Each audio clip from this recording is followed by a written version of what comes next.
Welcome back sa ating mga balitang basketball. Pwedeng babaan ni Russell Westbrook ang kanyang pride at bumalik na lamang sa OKC Thunder para makuha niya ang kanyang inaasam-asam na kampyonato. Hindi pa naman kinoconsider ni Russell Westbrook ang magretiro sa NBA. Bilang isang veterano ay marami pa siyang magagawa sa mga contender na team. Pero may kulang sa kanya yung kampyonato. Yun lang mga idol ang kanyang gustong makuha sa NBA. Sa isa sa ating mga video, pinag-usapan natin na kung sakaling babalik siya sa OKC ay paniguradong hindi siya mabibigyan ng solidong minuto kumpara sa ibang team na mabibigyan talaga siya. Ngunit dahil nga nagkampyon na itong OKC Thunder, meron silang napatunayan.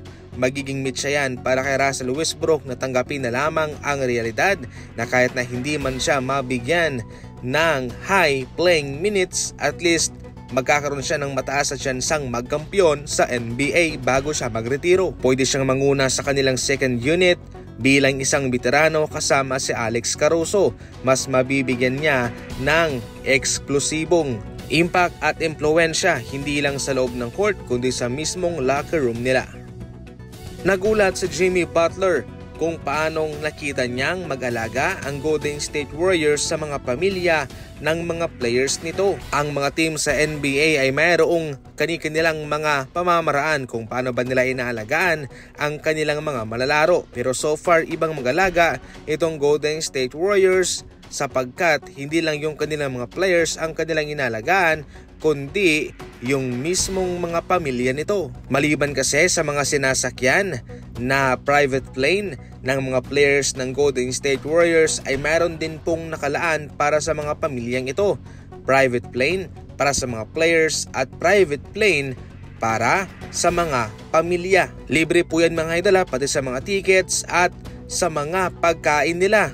Lahat po yan ay mayroong nakalaan. Sa isang podcast, binakapan naman kaagad ni DeMarcus Cousins ang sinabing ito ni Jimmy Butler na totoo talaga kung mag-alaga itong Golden State Warriors sa kanilang mga manlalaro. Ayon naman kay Lou Williams, ang kasama ni DeMarcus Cousins sa podcast na iyon, ngayon lang daw siya nakakita ng isang kupunang mayroong inilalaan na private plane para sa mga pamilya ng mga players.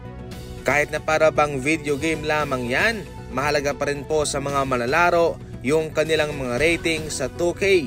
Ayon pa mismo kay Ronnie 2K mga idol, ang nangangasiwa sa ganyan sa NBA 2K. Hindi po ito typical na suhulan mga idol sa NBA. Malaking halaga po ang pinag-uusapan dito. Ayon pa mismo kay Ronnie 2K, siguradong mapapawaw ka na lang sa bribe o suhol na inaalok ng mga players para pataasin lamang ang rating nila. Pero kahit man na minsan ay nakakasilaw ang mga suhol na ito para sa kanya, ay hindi niya talaga tinatanggap ang mga ito. At gusto niyang maging totoo kung ano ang ipinapalabas niya sa 2K.